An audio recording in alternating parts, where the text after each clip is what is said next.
Hello everyone, welcome back to Math with Allison. Today we're continuing our series on integration, so we are going to be talking about U-substitution with definite integrals. So let's go ahead and dive into it. Here we're going to go ahead and start off with just normal U-substitution with an indefinite integral. So when we have U-substitution, typically we look for something along with its derivative. So an example of this could be x to a certain power. Here I see x to the power 5 and I see one lower, x to the power 4. And I know the derivative of x to the power 5 is 5x to the power 4. The scalar multiples don't matter as much, so all we care about is those different powers. So let's go ahead and also look at how we have a very large power in action here. We have to the power of 9. Typically, when we have a large power, we want to go ahead and set the inside of that parentheses equal to u.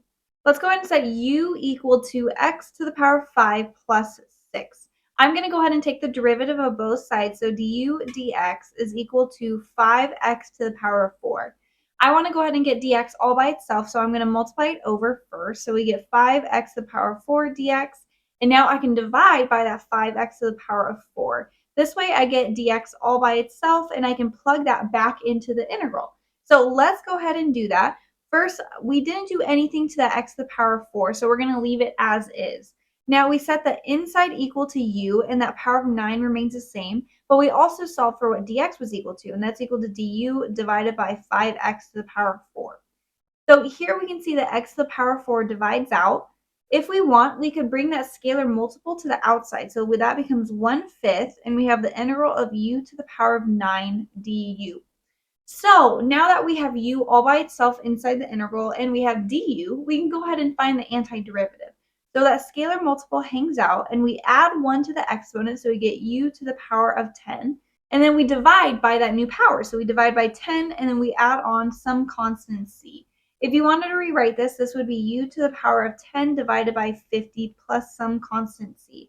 And so here our last step would be to plug in what u was equal to. So if I were to do that, I would get x to the power of 5 plus 6, all to the power of 10 divided by 50 plus c.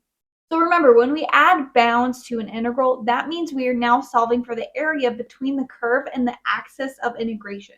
So here we would be between our function and the x-axis. So our solution is going to look a little different. Our u substitution is not going to look different. We're going to go ahead and set u equal to x to the power of 5 plus 6.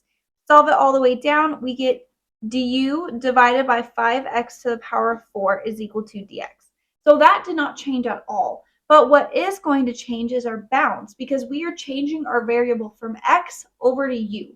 So let's go ahead and take the upper bound first. We have that x is equal to 1. U is equal to x to the power of 5 plus 6. Well, I can plug in this x equaling 1. So here I get u is equal to 1 to the power of 5 plus 6, which is equal to a value of 7. So this gives me a new upper bound of 7. We're going to go ahead and do that same thing with a lower bound. X is equal to 0, and we can plug that into u in order to get our new lower bound. And here we get a value of 6. So now this changes when we rewrite the integral. So instead of 0 and 1, I'm going to write 6 and 7. X to the power of 4 didn't change at all, and we get u to the power of 9 times du divided by 5x to the 4th. So now we're going to follow that same process. We get x to the power of 4 divides out. We have that scalar multiple of 1/5. So I'm going to bring it out. We get 1/5, the integral of 6 to 7, u to the power of 9 du. Now we're going to go ahead and follow the rules of a definite integral. So I'm going to find the antiderivative, which is equal to u to the power of 10 divided by 10. But now I'm evaluating that between 6 and 7. So I'm going to go ahead and do that. I'll plug in upper minus lower. So I get 7 to the power of 10 divided by 10 minus 6 to the power of 10 divided by 10. That's probably going to be some really big numbers, so I'm just going to go ahead and leave it as is. But that is the difference between u substitution with definite integrals versus indefinite integrals. So let's go ahead and map out this trick. So again, when we do u substitution, we look for something where we can see its derivative. So here I have g of x and I can see g prime of x.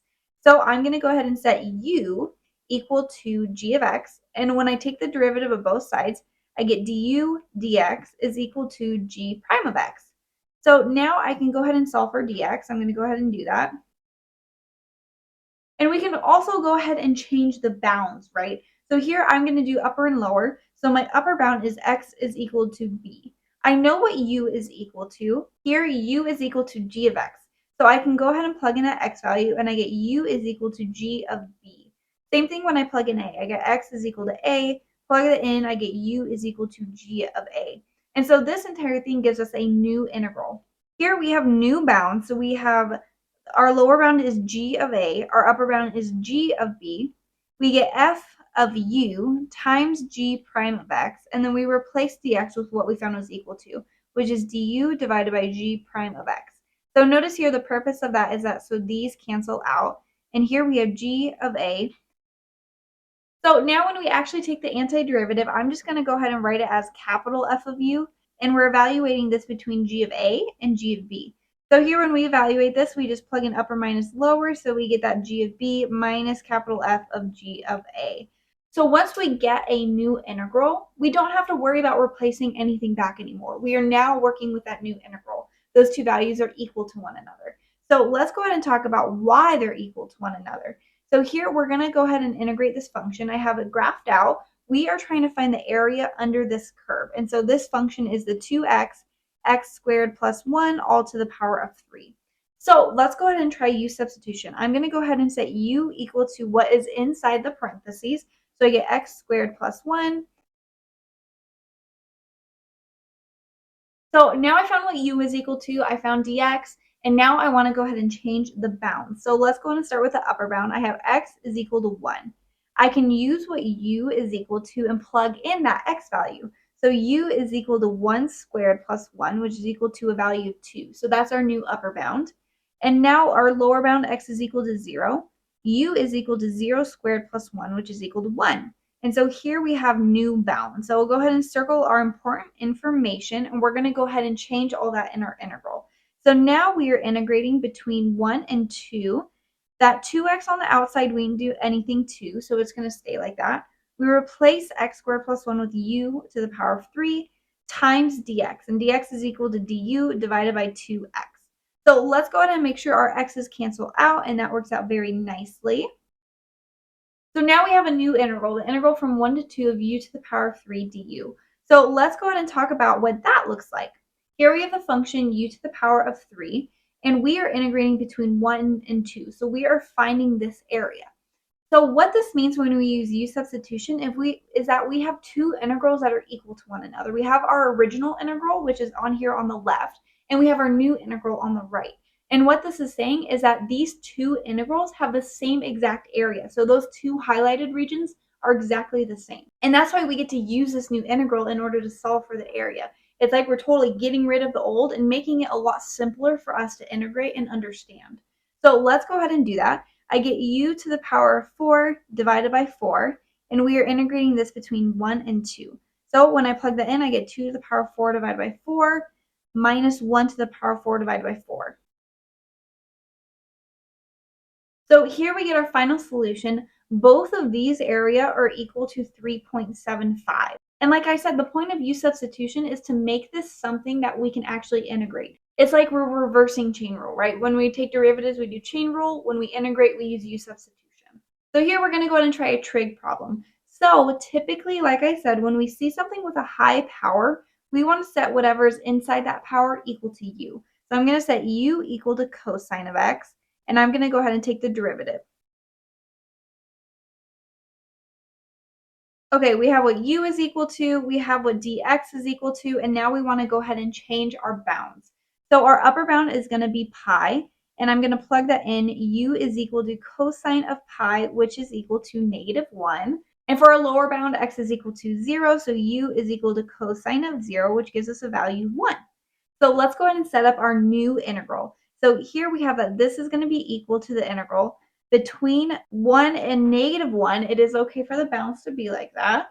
We have that we set cosine equal to u, so this becomes u to the power of 3 times sine of x. We didn't do anything with that, and dx is equal to du divided by negative sine of x. Okay, so here we can see our sine of x cancel out, which is exactly what we wanted to do. Don't forget that -1. I'll go ahead and rewrite this. I can bring that -1 out, and we get 1 to -1 u cubed du. If you don't like the bounds are from 1 to -1, you can flip it, which makes it negative. So when we have a negative times a negative, it becomes positive. So we have the integral of -1 to 1 of u cubed du. When the bounds are from -1 to 1, or -2 to 2, -3 to 3, you see my example here, of an odd function, it's equal to 0. I have a video on it if you want to check it out, even in odd functions, but we'll go ahead and math it out to show that. We get u to the power of 4 divided by 4 evaluated between -1 and 1. This gives us 1 to the power of 4 divided by 4 minus -1 to the power of 4 divided by 4, which I hope we see is equal to 0. So we could have just used the fact that it's an odd function, or we could math it out. Both ways are totally correct. But here we get our solution is equal to 0. So here we have a rational function. In this case, we can go ahead and set u equal to the denominator. That is often a case of fractions, not always the case, don't yell at me. Okay, we got u, we got what dx is equal to. Now let's go ahead and change our bounds. So our upper bound is x is equal to 3. So if I plug that into u, I get u is equal to 3 cubed minus 7, which is 27 minus 7, which is equal to 20. Now for the lower bound, we have that x is equal to 2, so u is equal to 2 cubed minus 7, 8 minus 7, which is equal to 1. So let's go ahead and set up our new integral. This is equal to, and we have the lower bound is 1, the upper bound is 20. We did not change the numerator at all, but we set the denominator equal to u, and then our dx is equal to du divided by 3x squared. So we always love when the x's cancel out, that's the whole purpose, but we can never forget the scalar multiple.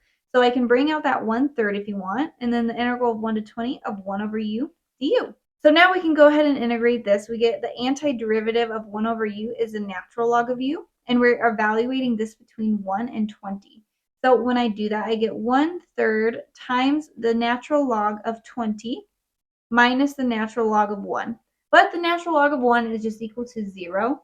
So we can rewrite this as 1/3 times the natural log of 20. If you want to keep going, you can use exponent rule. So that becomes natural log times 20 to the power of 1/3. Or if you like writing it with, whatever notation that is. Good enough. You could have stopped earlier, I think, but whatever your heart desires. So here's a nicer case of u substitution, and I'm going to go ahead and set whatever is inside the power equal to u. So here I have x plus 3. I'm going to take the derivative of both sides. This one's a bit nicer because it can look tricky because we got that x plus 3 cubed in the denominator, but du is just equal to dx. So let's go ahead and change the bounds. Our upper bound is equal to 2, so we get u is equal to 2 plus 3, which is equal to 5. Our lower bound is equal to 0, so I plug that into our u, and we get 0 plus 3, which is equal to 3. So let's set up our new integral. We're integrating between 3 and 5, and then we set the denominator equal to u, and we get du. And so if you want, you can rewrite this as the integral of 3 to 5 of u to the -3 so that we can really clearly see power rule. So I'm going to go ahead and add 1 to the exponent, -2, divide by that new exponent, and we're evaluating between 3 and 5. So I subtracted a negative number, that became positive. If you want, you could keep simplifying this, so that becomes 1 over -2 times 5 squared plus 1 over 2 times 3 squared. Keep going with the math. I get 1 over -50 plus 1 over 18, and I'm just going to go ahead and leave that as is. So that's all I had for us in this video today. If you enjoyed it, I have many more like it, so make sure to check out my playlists. They're linked down below. Otherwise, please give this video a thumbs up and comment other problems or topics you'd like to see done. Thanks for watching.